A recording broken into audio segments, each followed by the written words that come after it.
வணக்கம் மக்களே, வாங்க இப்போ நம்ம என்ன செய்ய போகிறோம் பார்த்தீங்கன்னா, கொள்ளு ரசம் தான் வைக்க போகிறோம். ஏன்னா நேற்று வெளியில் போயிட்டு இருந்தோம்னா அதெல்லாம் உடம்புலாம் வலி.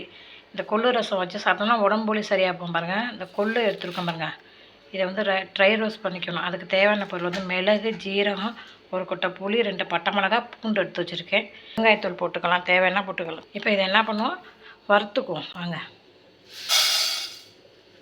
எண்ணெயெல்லாம் இல்லாமல் நீங்களும் இது மாதிரி வச்சு சாப்பிட்டு கமெண்டில் சொல்லுங்கள்.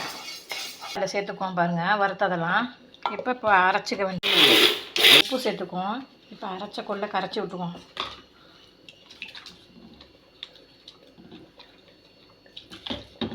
இப்படி கரைச்சிக்க வேண்டியதான். மஞ்சத்தூள் 1 ஸ்பூன் போட்டுக்குவோம். பெருங்காயத்தூள் போட்டுக்குவோம். எதுவுமே சேர்க்க தேவையில்லை, மல்லி கருவேப்பிலை எதுவுமே சேர்க்க வேண்டியதில்லை. கொள்ளு ரசம் ரெடி. சூப்பராக அந்த மாதிரி குளிச்சிருச்சா. இதை மாதிரி நீங்கள் ஒரு முறை செஞ்சு சாப்பிட்டு பாருங்கள்.